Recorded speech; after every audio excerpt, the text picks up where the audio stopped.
Yeah, thank you very much, everybody. I think it was some really, really interesting, fascinating, thought-provoking discussions there, covering a whole range of topics. We've got 10 minutes now, 10, 15 minutes to ask some questions. Thank you for those that are coming in. I'm going to kick off with one, I think, actually, which seems pertinent here, I think more so to yours, Nicola, and which is, given that digital may disappear, okay, and the death of digital in the near future, what do you think are the most missing skill sets in our industry? If you'd like to kick us off, and then we'll get a viewpoint from others. I don't know if it's about missing skill sets. It's about there are skill sets that exist, such as creativity, but everyone in our industry is so focused on the numbers and conversion and return. I think we're missing a bit of gut and a bit of creativity which needs to be brought back in, and it's about broadening your skill set, really. There's lots of people in departments that have SEO and paid search experience, but it's just collaborating and swapping what each other knows within those different silos. Yeah. Would anyone else like to add anything? I'll add something. So within, again, retail environment, I think one of the things for me that is severely lacking, and actually only recently have we kind of recognised it as a company, is kind of data scientists. So it sounds a little bit geeky, but actually what we've found, particularly for marketplaces where we're gleaning loads and loads of transactional data, our purpose within our technology is to ensure accuracy.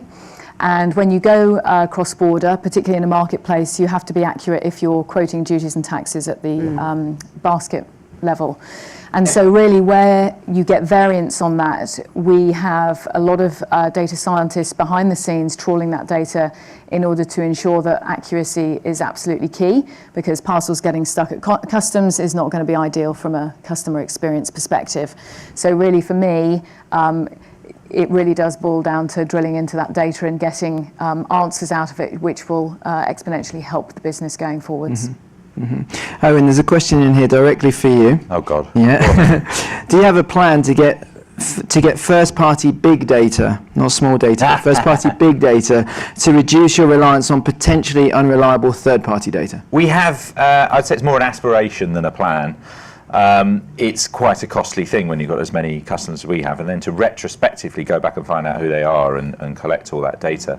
But like I said, there's lots of proxies that we use that help us piece together a very good idea of, perhaps on a more macro level, what is driving behaviour in our sector. And it's interesting, talking about big data is usually, inherently, it is behavioural data. And we look at a lot of stuff that isn't behavioural data, that is attitudinal data, emotional behaviour. What are people feeling when they're making these decisions and judgments, which I think often gets lost in big data sets. Yeah. Barely anyone looks at that or integrates it with sales data. We spend all our time doing that. Yeah.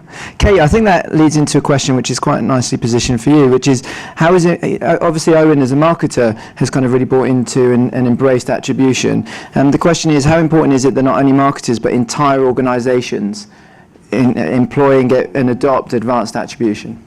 Yeah, definitely incredibly important. And I think that goes back to the point around there's no point in having the most sophisticated attribution model if it's not going to be used by a wider business. So making sure you adopt something that can be applicable. And I think often we talk about digital marketing and particularly paid channels as being a great use case for showing what attribution can do, but actually the impact it has on things like email, the impact it has on things like organic social and the wider content marketing, I think is something we don't really talk about, and it can definitely be used across wider areas, not just digital marketing particularly. So there's a comment in here from you, which is anonymous, and it says the fourth P should perhaps be partiality.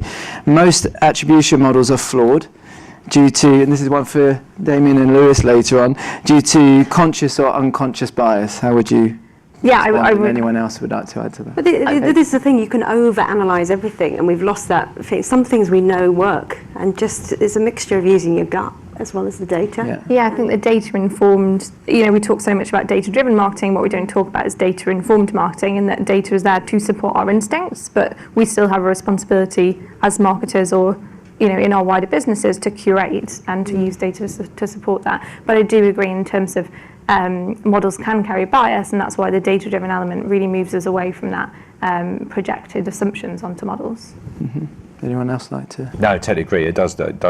You just have to trust that those biases are either not important to what you're trying to do. So for us working with Google 360, I don't think they've got an axe to grind in any particular way. So I sort of trust if there are any subconscious biases built into the algorithm that drives that. I don't think it's a problem.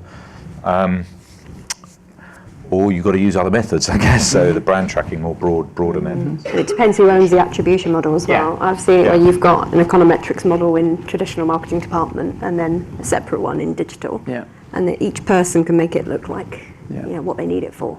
Yeah. We're changing tracks a little bit here because it's pertinent, and Sarah, I'll position this for you because I know as Pitney Bowes Global Commerce, one way to engage with consumers that don't necessarily know a brand in a new market is through social media.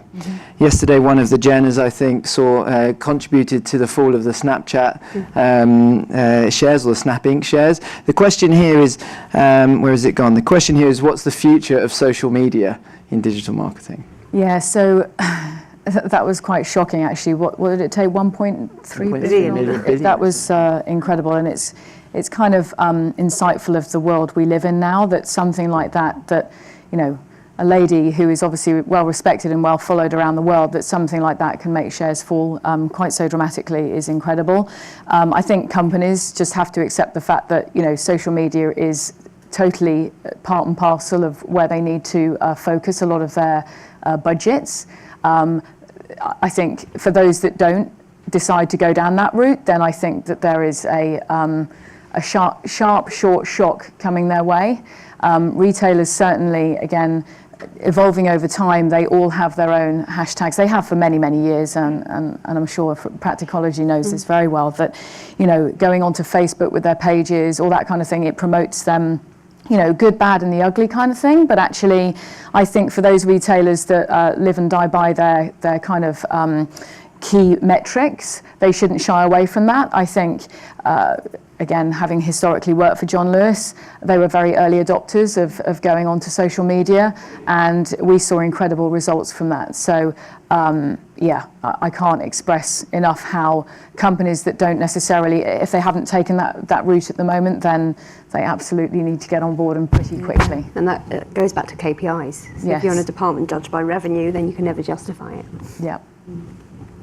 Any other views on social media? The only thing that I would add is that, you know, we have a reasonable social media presence, but when we pay for stuff, the opacity of the reporting is extraordinary. I literally, you know, I have no idea how many people are actually watching Facebook videos, for example. It's just unbelievable.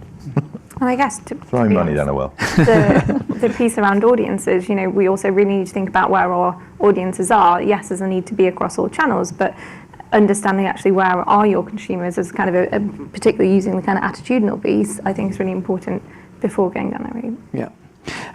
Nicola, do you think we will develop a comprehensive offline and online commerce approach, or do you envisage a different scenario in a post-digital new world? Yeah, I think that's absolutely the way we're going. You're seeing in China at the moment, they are the ones to follow. You can see the Alibabas and the Tmals and how, because they built up their digital ecosystem without the influence of the rest of us in this closed wall of China, they have become better at integrating the online and offline experience. And I think that's one to watch and one that we will be following. Yeah, very interesting. Do you see a similar thing with Pitney Bowes?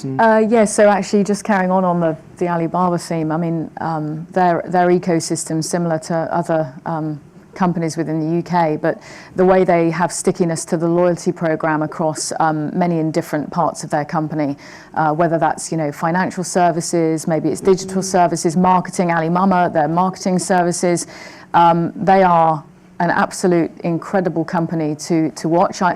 Again, my background is logistics, but I saw something on Instagram, I think it was this morning, a video of their new warehouse out in China.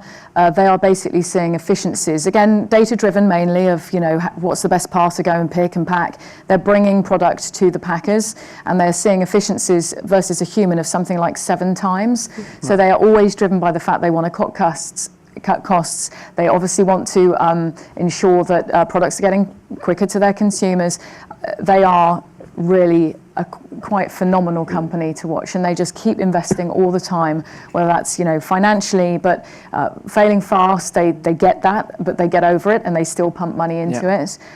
But yes, they are huge pioneers and yeah, quite incredible, I would They suggest. have bricks and mortar outlets then, Alibaba now. I think they have just started to, Right. yes. I mean, they're kind of like their To sell or as a brand store? Well, it would be their Tmall stuff. So originally it was kind of, there's Tmall Global, which is more for Western brands going into China, but Right. Tmall per se is also for C2C. Okay. So that's just about driving the Right, kind of yeah. domestic market more than anything else. So I'm going to Yeah. get in trouble because we're going to go a little bit over time, but I've got one more question to pose to each of you, so short. And it's the same question. So what are the biggest data challenges all businesses will face in the next 12 to 18 months, irrespective of the market sector that they play in? Kate, would you like to? I was going to say GDPR, but I know that's going to come up down the. I think that might come up down the road. So I'm just going to go back to the skill set. So the biggest challenge I think is that we have been so focused on making our specialists generalists because they need to stretch across so many areas, and was a point covered in one of the presentations, that we're at real risk of not continuing to recruit the skills we need to grow, which aren't necessarily adding tangible value to the bottom line straight away. Mm-hmm. Thank you. And that risk, that lack of being able to recruit the right people also then leads to a problem with insight. We talked about having all this lovely data, but actually it takes quite a lot of capability to analyse and pull out the pertinent information. Yep. I'm going to say GDPR just because, not just because we don't have much personal data, but because I think it's a good thing. Yeah. I think it's a really good thing. It's going to build some trust back into brands and marketing that I think has been eroded. Yeah. Thank you. Yeah, again, you know, GDPR, our company is getting ready for that just because of the way that we interact with data subjects. You know, we have to protect and make available data at a sort of a drop of a hat. But I think going back to kind of what's really key here, it's around security and cleansing that data too. So ensuring that actually we have our own house in order, because fundamentally, again, to drive efficiencies through whatever you do, you've got to make sure that that data is kept up to date and it's clean. Fantastic. Thank you very much. And the one last question, which is for me, which is how much pizza can I win from Papa John's in 1 year? It's one pizza per month for 12 months. So 12 pizzas in total. And there's more questions in here, and we're going to come back to them later in the day. So there's some really good questions there. I had some pre-prepared, which I didn't need to go to. So thank you very much for submitting all of those. I'm going to come back to some of those later on with some of the other speakers, and we will follow up afterwards as well. So please join me in thanking our panel.